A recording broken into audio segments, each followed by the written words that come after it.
Alhamdulillahi Rabbil Alameen. Allahumma salli ala Muhammadin wa ala alihi wa sahbihi wa sallam. My dear brothers and sisters, all praise is certainly due to Allah. We ask Allah to send His peace and blessings upon His final messenger Muhammad sallallahu alayhi wa sallam. We ask Allah subhanahu wa ta'ala to guide us and protect us from the evil of ourselves and from the evil consequence of our evil actions. Certainly, whoever Allah guides, no one can misguide, and whomsoever Allah leaves to go astray, no one can guide. And I testify that Allah alone is worthy of worship, and that Muhammad sallallahu alayhi wasallam is His servant and His messenger. My brothers and sisters, I want to pick up from where I left off last time, and we were talking about maslahah. We were talking about the idea or the concept that within every sin is the potential for some benefit. Within every good deed, there is the potential for some harm. But the Sharia, the wisdom of Allah's guidance, is that His wisdom and His guidance is always directing us towards the maximum benefit and the minimum harm. And that is something based upon Allah's perfect comprehension of the human needs. Allah can see what we cannot see. Allah understands what we cannot understand. Allah knows what we cannot know. And that is why we must always put Allah's guidance above our intellect. It's not that we subject what Allah subhanahu wa ta'ala has taught us in His wisdom and see, does this agree with my intellect or not? No, because the true intellect will always understand that Allah's wisdom is perfect and ours is limited. That, by the way, does not mean that we don't try to comprehend and to understand the wisdom behind Allah's guidance and behind Allah subhanahu wa ta'ala prohibiting us from certain things. In fact, that is something very essential and very important. And as we've mentioned already, some of those things Allah has told us the reason why, and He mentioned in the Quran, or the Prophet sallallahu alaihi wasallam, he detailed for us why this particular thing is prohibited. And there may, by the way, be other reasons as well. And sometimes Allah did not tell us, and He left it for us to explore. So this here, for example, is the role of the intellect, and we should not feel shy in employing our intellect in trying very hard to understand why Allah subhanahu wa ta'ala has prohibited certain things. And inshallah, that's what we will be trying to do.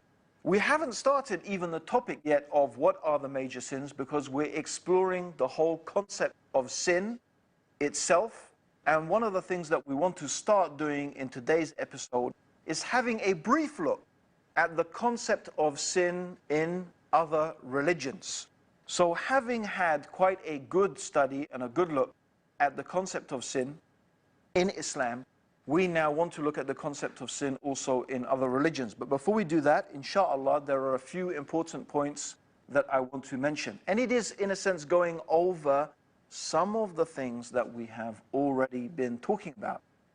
Now, we have mentioned, and we mention it again, that Allah subhanahu wa ta'ala has not prohibited something for us just to make our life difficult. And you know, I will probably keep saying this again and again, and I know I have to keep saying it, brothers and sisters. Why?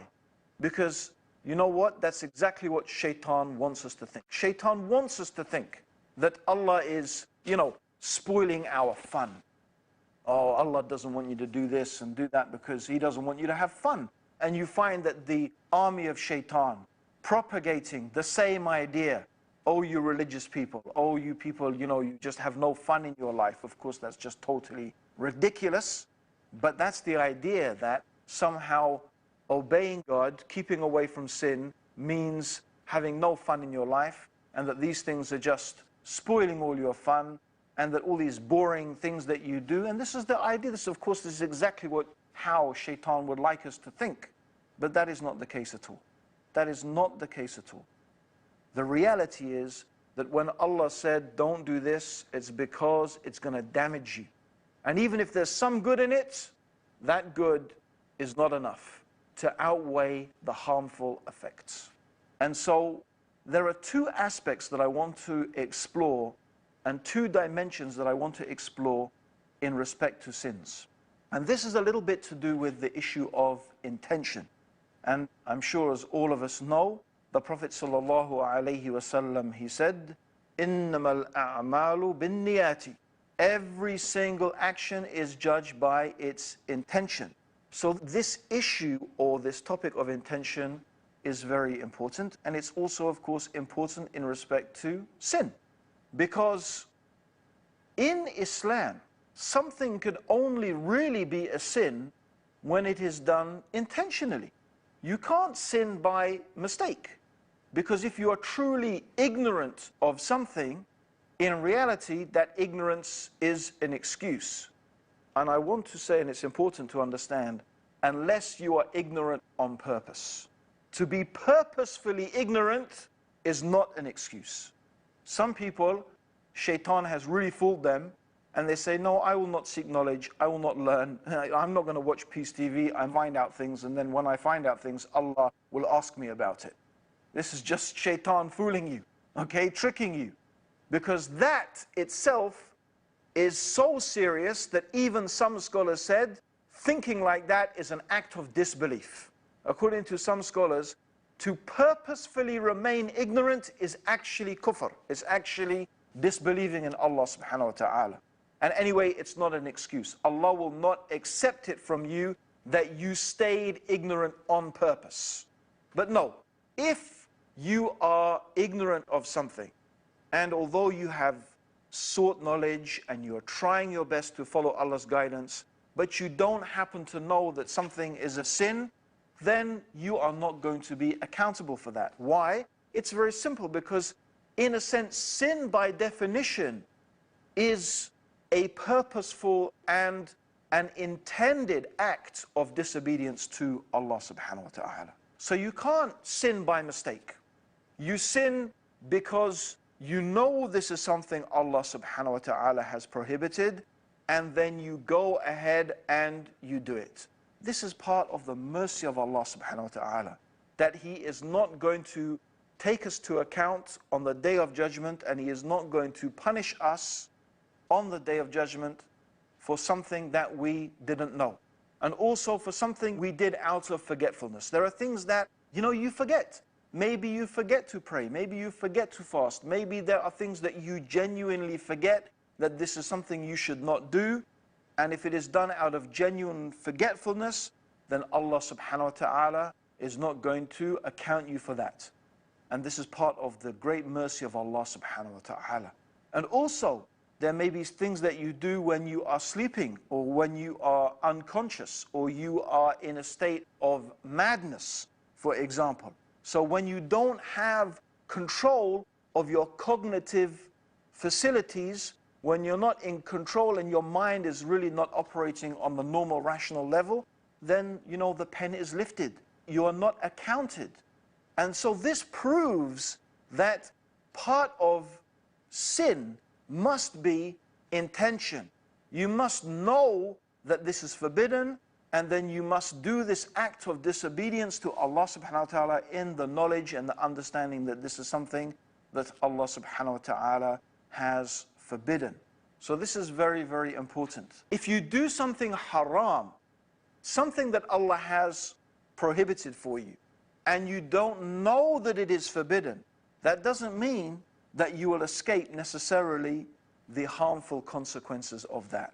And that, by the way, goes back to the issue that I was making. Allah has told us not to do things because those things are bad for us. So, for example, you may not know that, let's just say, if it was possible, but for the sake of argument, imagine a Muslim didn't know that alcohol was haram, or maybe they didn't know that some other intoxicant was haram. Does that mean if they drank that alcohol or they took that intoxicant, maybe they smoked some marijuana or they took some heroin, and for whatever reason they didn't think that thing was haram, does that mean they won't get drunk? Does that mean they won't get intoxicated? Does that mean that they won't suffer from the harmful effects? Of course it doesn't mean that. No, of course not. And this is the point, is that the sin has two levels. One level is where you are committing an actual act of disobedience to Allah. And that is a sin in itself. That is going to harm your relationship between you and Allah subhanahu wa ta'ala, because it's a purposeful act of disobedience. But that doesn't mean you won't suffer from the evil consequences of doing a bad thing. Even in ignorance, if you do something bad, you're going to suffer the worldly consequences of that bad thing. Especially, for example, if we look at Hinduism and Buddhism, and to a lesser extent, but also in a similar way, Confucianism. If we look at those religions, they actually have a very different, or not very different, but they do have a different concept of sin than the one that we have been talking about. Because in Hinduism and Buddhism, and in a different sense also Confucianism, which is the ancient and main philosophical tradition of the Chinese people, and in fact many people in Southeast Asia are very influenced by Confucianism.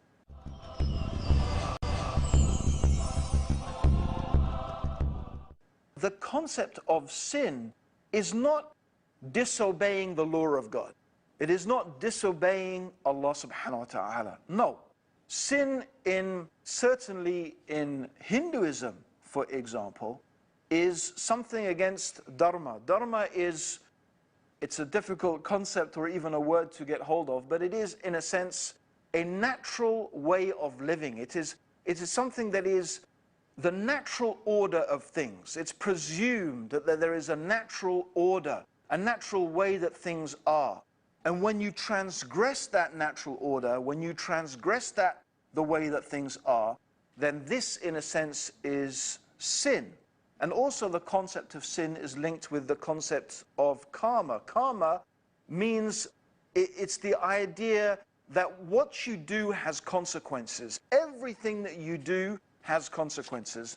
And actually, whatever word you call it, this is definitely a universal truth. Everything you say, everything you do has the consequences. In English, we have a saying that says, what goes around comes around. What goes around comes around. Or another saying is, what you give out, you get back. So this is a type of universal truth, that everyone at some time or another in their life is going to either suffer the evil consequences of their evil actions or benefit from the good consequences of their good actions. And if you've been listening, almost every time when I start my lectures, I say, I take refuge with Allah from the evil of myself, or we take refuge with Allah from the evil of ourselves and from the evil consequence of our evil actions. That is because evil deeds have evil consequences.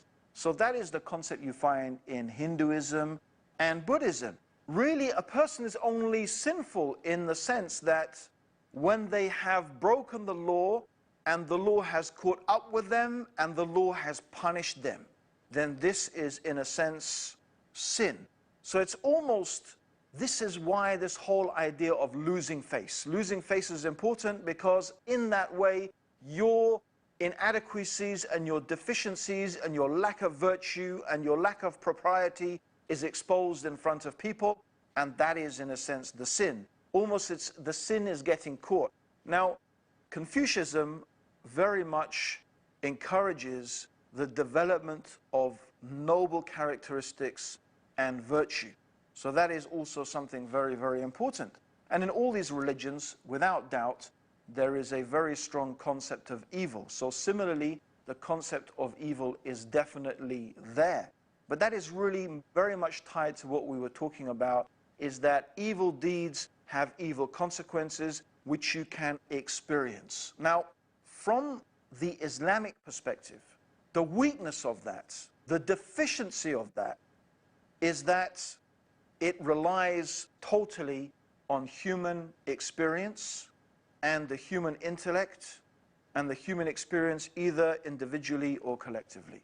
And from the position of the Muslim and from the Judaic position and the Christian position as well, we would argue that is a limitation, because human beings by necessity are unable to comprehend the vastness and the complexity of our affairs.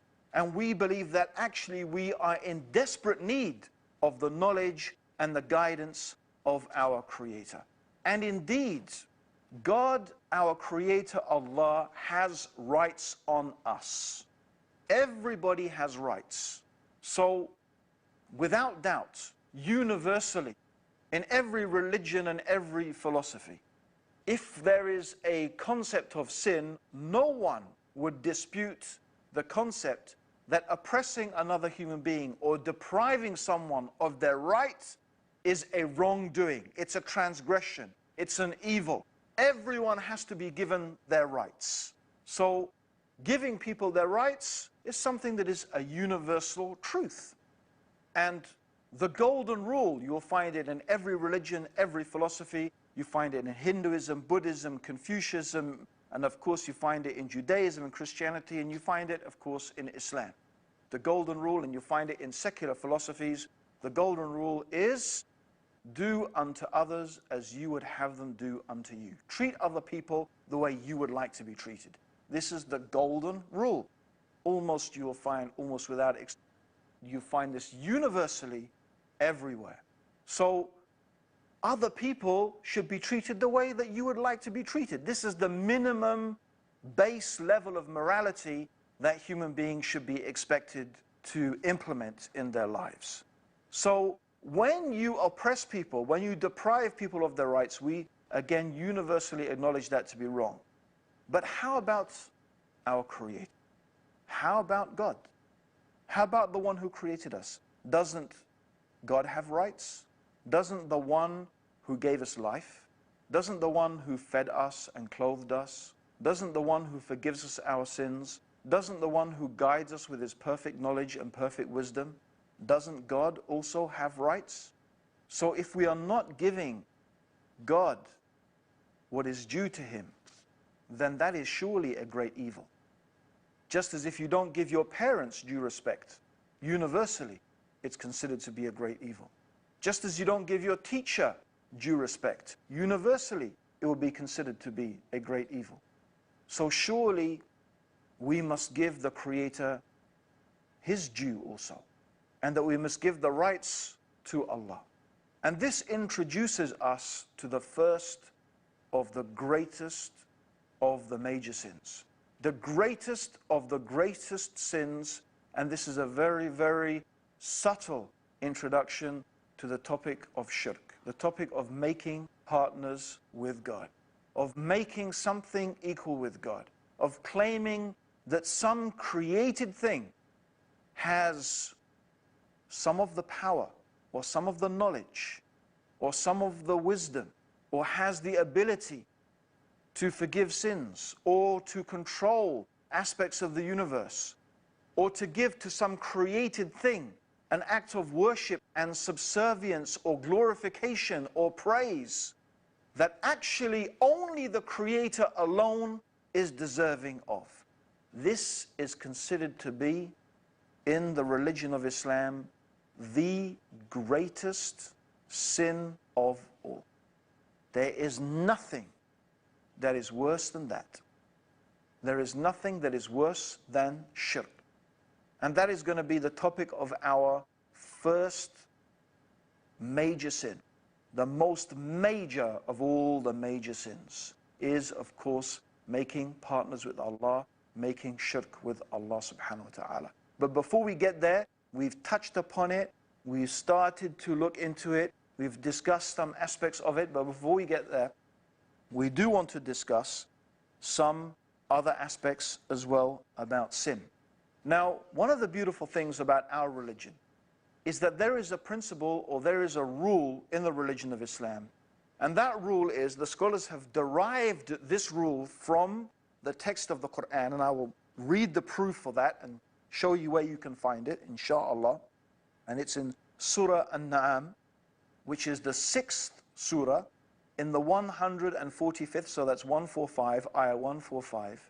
Allah subhanahu wa ta'ala says, the meaning of which is in English, say, I find not in that which has been revealed to me, anything forbidden to be eaten by one who wishes to eat it, unless it be carrion or blood poured out, or the flesh of swine, for surely that is impurity, or meat which is slaughtered as a sacrifice for other than Allah.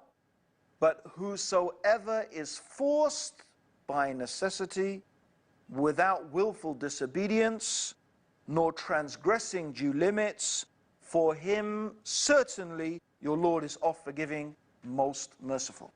So there are so many benefits we can get from this one ayah of the Quran. But what we want to look at here is a basic principle the scholars understand, and that is, I find not in that which has been revealed to me anything forbidden to be eaten by one who wishes to eat it. Actually, the scholars took this and understood this in a general sense. The general sense is that everything is allowed. In worldly things, whether it is food, whether it is drink, whether it is enjoyment, whatever you can think of, in worldly things, I don't mean religious things, but in worldly things, the basic rule is everything is allowed, except that which has been specifically and expressly mentioned as being forbidden. So if anyone wants to say, this is forbidden, they have to prove from the Quran or from the saying of the Prophet, or they have to have derived from it that that thing is forbidden. So they need what we call a proof and an evidence to establish it. This is a beautiful thing. In reality, in general, alhamdulillah, everything is halal, everything is good, everything is lawful. We don't find anything forbidden except those things which have been expressly mentioned by Allah subhanahu wa ta'ala or by the Prophet sallallahu alaihi wasallam, or it has been understood to be forbidden through qiyas or through analogical deduction. So that is something very, very important. And it's very interesting, by the way, that the next ayah goes on to mention, and unto those who were Jews, we forbade them fat of the ox and the sheep, except that which adheres to their backs and to their entrails, or is mixed up with bone, and we recompense them for their rebellion, and verily we are the truthful. So actually, this is important. In Judaism, there are things that have been forbidden, even though the benefit is more than the harm in that thing. And as we know, this thing is not forbidden for us in Islam, but it was forbidden for the Jews because why? Because of their rebellion and their transgression. So for them, there are some things that are forbidden, and that is a test, and they don't take into account whether there's a benefit or a harm. No. If it is forbidden, it is forbidden. It's a test from God, and that's it. Not like in our condition in Islam, as we have been discussing, but that's all there is time for today. So until our next session, Assalamu alaikum wa rahmatullahi wa barakatuh.